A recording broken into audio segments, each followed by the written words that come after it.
Les marchés avec CMC Markets, trading de CFD sur action, Forex et indices.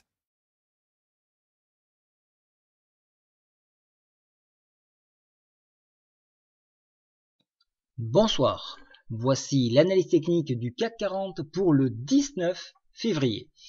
Demain, avant d'attaquer demain, déjà ce soir, donc la FOMC, donc là attention, soyez très vigilants, sécurisez vos positions, au mieux allégez-les au maximum, on ne sait pas ce qui peut être dit lors de ce type de réunion. Donc là on ne rentre plus dans l'analyse technique, c'est uniquement de l'effet d'annonce.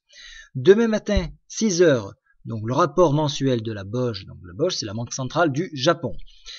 8h45, et là on a pas mal de statistiques françaises, dont les indices de prix à la consommation, donc ça c'est important, ce sera à 8h45. Elles seront suivies l'après-midi à 14h30 des revendications chômage aux US, et très important à 16h, l'indice de fabrication de la Fed de Philadelphie. Donc là, très grosse statistique. Donc maintenant, qu'est-ce qui s'est passé aujourd'hui? Graphiquement, vous avez vu qu'on est venu chercher le point psychologique 4800. Il a été testé. Regardez, il correspond à l'arc Fibo à 200%. On l'a touché et vous voyez qu'il y a une bataille qui se réalise actuellement autour de ce point-là. Alors, en échec d'un dépassement de ce niveau-là, là, on reviendrait tester une nouvelle fois de plus les 4746 qui correspondraient à la MM7. Et c'est ce que nous faisons depuis X jours, donc depuis le mois de janvier, fin janvier. Ça fait presque un mois maintenant que nous allons titiller cette MM7, histoire de consolider les cours pour pouvoir poursuivre la montée. Alors, dans cette optique-là, et en toute logique, donc on viendrait une nouvelle fois de plus chercher celle-ci au travers d'un repli. Sauf bien évidemment, annonce coup de théâtre en Grèce, où là, un accord pourrait être trouvé.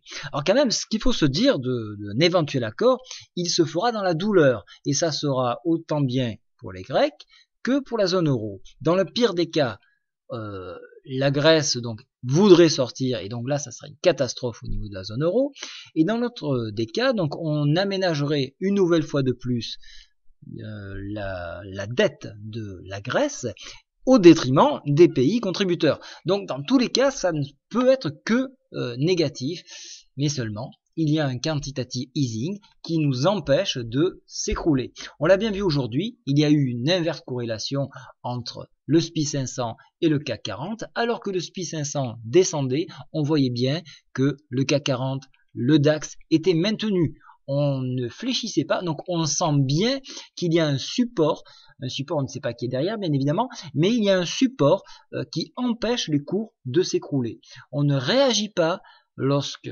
les US descendent, et ça c'est un signe.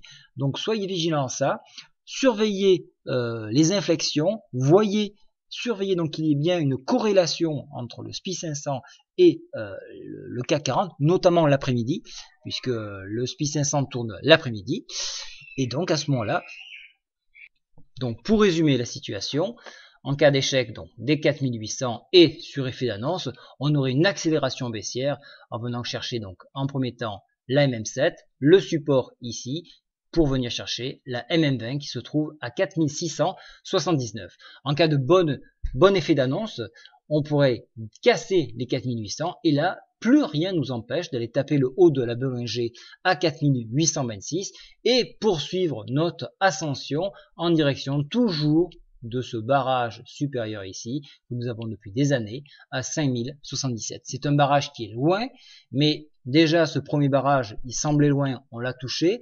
Il faut avoir des points de repère un petit peu plus loin pour voir un petit peu le range, c'est-à-dire l'espace de travail où nous allons osciller.